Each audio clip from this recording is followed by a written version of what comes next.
Yang pertama untuk Idul Adha.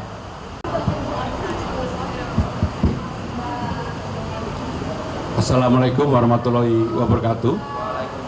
Rekan-rekan sekalian, kita baru saja selesai mengadakan upacara bendera dalam rangka menyambut Hari Kebangkitan Nasional. Dan mungkin ini baru pertama kali upacara bendera yang sebagai inspektur upacaranya Pak Sekda, Gubernur hadir. Memang saya sengaja hadir. Kenapa saya minta Pak Sekda untuk menjadi inspektur upacara dan Gubernur hadir? Karena Sekda itu adalah jabatan karir tertinggi ASN di Jakarta. Dengan demikian saya memang sengaja untuk meminta Pak Sekda untuk memimpin upacara ini. Seperti kita ketahui saudara-saudara sekalian, hari ini Hari Kebangkitan Nasional yang ke-118 yang tema utamanya adalah jaga tunas bangsa demi kedaulatan bangsa.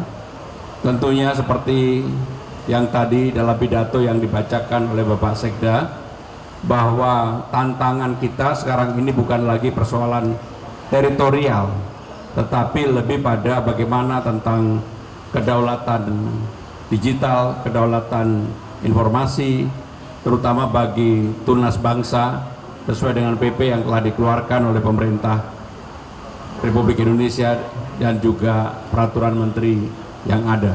Dan Jakarta kami mensupport sepenuhnya PP Tunas tersebut, dan mudah-mudahan ini bisa mengeliminasi, mengurangi kebergantungan anak-anak kita terhadap gadget yang ada. Demikian yang ingin kami sampaikan. Kalau ada pertanyaan kami persilakan.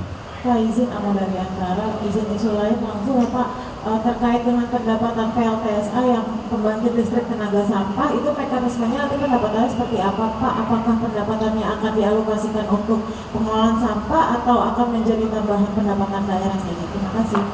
Jadi karena sebentar lagi akan dirumuskan antara pelaku PLTS yang ada, dan tentunya dengan pemerintah DKI Jakarta, tiga pihak itu yang bertanggung jawab untuk memanage persoalan yang menyangkut PLTS. Yang paling penting adalah pemerintah sudah mengeluarkan PP tentang tarif 20 sen ini sebagai referensi. Nah, nanti apakah untung atau tidak itu urusan lapangan, tetapi yang jelas bahwa Jakarta akan memberikan support sepenuhnya, dan Jakarta mudah-mudahan kita akan punya 3 PLTS yang segera kita mulai dengan penandatanganan kontrak dan sebagainya. 1 di Bantar Gebang, 1 di Tanjungan, 1 di Sunter. Tetapi Jakarta juga punya yang namanya Rorotan dan Bantar Gebang untuk RTF. Maka dengan demikian, kalau ini berjalan lancar, alhamdulillah, mudah-mudahan persoalan Jakarta tentang sampah, neraca sampahnya yang dulu hampir 9.000 per hari, insya Allah akan terserap di lapangannya. Satu lagi, Untuk izin kopi dari Komnas Dokter, Bapak kemarin ada rapat sama pimpinan DPRD Pak, itu pembahasannya soal apakah tentang DBH segala macam, apalagi kan sekarang dolar menurun Pak, apakah Jakarta sebagai pusat ekonomi ada cara atau tambahan dari Pemkot untuk mengatasi itu? Yang kedua Pak, saya dapat isu nih Pak, Bapak katanya mau melantik beberapa kepala dinas, hari ini benar apa enggak Pak? Terima kasih. yang pertama memang nanti sore seperti biasa hari Rabu. Kenapa hari Rabu? Karena saya sengaja dalam melantik itu biasanya hari Rabu supaya ASN yang dilantik naik transportasi umum memakai identitas Betawi, Ujung Serong, Encim dan sebagainya. Jadi nanti ada dilantik, jumlahnya cukup banyak, bukan hanya bukan eselon 2, tapi lebih banyak eselon 3 dan eselon 4. Mungkin 800 ada. Berapa Pak ini jumlahnya biar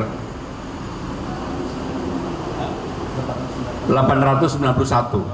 Jadi saya memang berkeinginan semua jabatan itu jangan sampai ada idle dan ada kosong.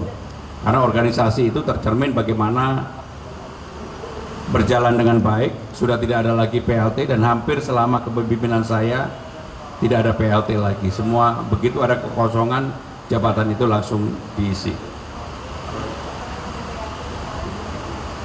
Jadi kita mulai hari ini, itu mulai kemarin dan hari ini sampai dengan tanggal 25 mulai persiapan pembahasan tentang anggaran atau APBD. Dalam membahas itu tentunya pertama menyampaikan persepsi, yang kedua tantangan zaman juga ekonomi sekarang bagaimana.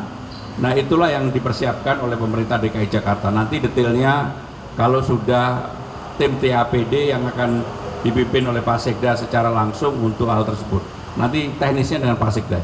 Satu lagi terakhir. Ya, Pak Winda dari Liputan 6.com. Pak, saya ada dua pertanyaan. Yang pertama, polisi sedang mendalami dugaan praktik prostitusi di kawasan Blok M, Pak, oleh WN asing, dan ini melibatkan anak-anak, Pak, di kawasan itu. Nah, apakah Pemprov sudah mendapat informasi tentang ini, dan kemudian nanti bagaimana mungkin ada komunikasi dengan pihak polisian mungkin, Pak. Yang kedua, soal ini, Pak, Idul Adha kan sebentar lagi ya, Pak. Nah, infonya Bapak akan kurban di mana? Mungkin sholat Id di Jakarta kah atau di Balai Kota atau seperti apa? Yang pertama untuk Idul Adha, dan alhamdulillah sampai hari ini harga-harga hewan kurban yang ada di Jakarta tidak mengalami kenaikan, relatif stabil. Jumlah hewan kurban, apakah itu sapi, apakah itu kambing dan sebagainya, sekarang ini tersedia sepenuhnya di Jakarta, dan bahkan beberapa daerah akhirnya berkorban mengambil hewannya dari Jakarta. Ini menunjukkan bahwa BUMD yang bertanggung jawab untuk itu, salah satunya adalah Dharma Jaya, mereka mempersiapkan secara baik. Sedangkan untuk Idul Kurban nanti yang di Jakarta yang memimpin Pak Wagub. Kebetulan saya hari ini pergi gitu. Minta doanya aja supaya mabrur. Satu lagi apa tadi? Saya belum mendengar itu, nanti saya dalami dulu ya. Saya nggak mau. Baik, kalau masih ada satu lagi boleh. Satu cowok deh, kamu udah lihat sering. Baik Pak, Riki dari Garuda TV izin bertanya Pak, mungkin hampir sama pertanyaannya dengan kakak yang sebelumnya. Pertanyaan yang pertama adalah soal parkir liar di Blok M Pak, tingkat lanjutnya itu seperti apa saat ini? Terus yang kedua, berhubung dengan Idul Adha, bagaimana pendapat Bapak dengan penjual hewan kurban yang berjualan di trotoar Pak? Di Jakarta saya sudah mengeluarkan instruksi tidak boleh berjualan di tempat yang mengganggu aktivitas publik, terutama di trotoar, di kebun, di taman-taman. Maka yang seperti itu segera diberikan peringatan dan mereka untuk tidak boleh berjualan, dan relatif sekarang ini kan hampir tidak ada di Jakarta. Yang kedua, untuk parkir liar yang ada di Blok M, kebetulan ada Kepala Dinas Perhubungan yang baru yang sudah siap-siap bertugas. Nanti saya minta beliau untuk menyelesaikan itu. Baik, terima kasih. Wassalamualaikum warahmatullahi wabarakatuh.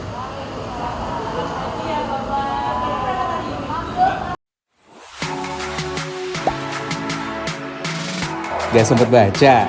Dengerin aja, klik icon text to speech di okezone.com.